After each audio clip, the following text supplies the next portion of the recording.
80% हिंदू, फिर भी हिंदू नववर्ष गायब क्यों? भारत, जहां 80% लोग स्वयं को सनातन कहते हैं, लेकिन 1 जनवरी आते ही सब कहते हैं नववर्ष की शुभकामनाएं, पटाखे, पार्टियां, शराब। पर एक प्रश्न कोई नहीं पूछता, यह नया साल आया कहां से? 1 जनवरी का नया साल भारत का नहीं है, ये ग्रेगोरियन कैलेंडर से आया है। 1582 ईस्वी में पोप ग्रेगरी 13वें ने इसे लागू किया। इसका संबंध ईसाई धर्म और रोमन परंपराओं से है। भारत में यह कैलेंडर आया ब्रिटिश शासन के साथ। प्रशासन, शिक्षा और कानून सब इसी कैलेंडर पर चलने लगे। धीरे धीरे वही सामान्य बन गया। हमारी जमीन नहीं बदली, लेकिन हमारा कैलेंडर बदल दिया गया। और क्या आप जानते हैं, भारत में नया साल पहले से था, जब सृष्टि की शुरुआत मानी जाती है, जब ब्रह्मा जी ने सृष्टि की रचना की। चैत्र शुक्ल प्रतिपदा, यही है हिंदू नववर्ष। गुड़ी पड़वा, उगादि, चेटीचंड, नवरेह, पूरा भारत अपना अपना नया साल मनाता था। लेकिन पुस्तकों से यह सब धीरे धीरे हटा दिया गया और हमने कभी प्रश्न ही नहीं किया।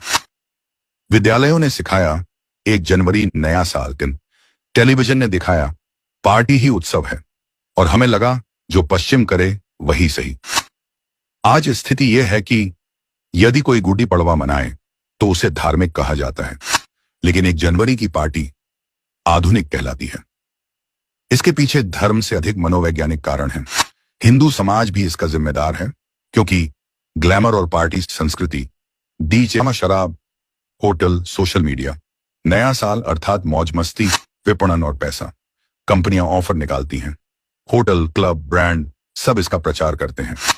आधुनिक दिखने का दबाव, यदि 1 जनवरी न मनाओ तो उबाऊ, पिछड़ा कहा जाता है। गुलामी की मानसिकता, कड़वा सत्य, जो व्यवस्था 200 वर्षों तक चली वही सही मान ली गई। यह किसी धर्म से घृणा की बात नहीं है, यह अपनी पहचान को याद रखने की बात है। क्या हिंदू नववर्ष न मनाना कमजोरी है? हाँ, यह सांस्कृतिक आत्मविश्वास की कमी है। जापान आज भी अपनी संस्कृति बनाए हुए है। चीन अपना नया साल धूमधाम से मनाता है। यहूदी अपना कैलेंडर स्वयं अपनाते हैं।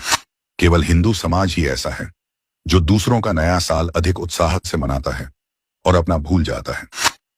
क्योंकि जो समाज अपना कैलेंडर भूल जाता है, वह एक दिन अपना अस्तित्व भी भूल जाता है। यदि आपको लगता है कि हिंदू नववर्ष को सम्मान मिलना चाहिए, तो इस संदेश को साझा करें। जय सनातन।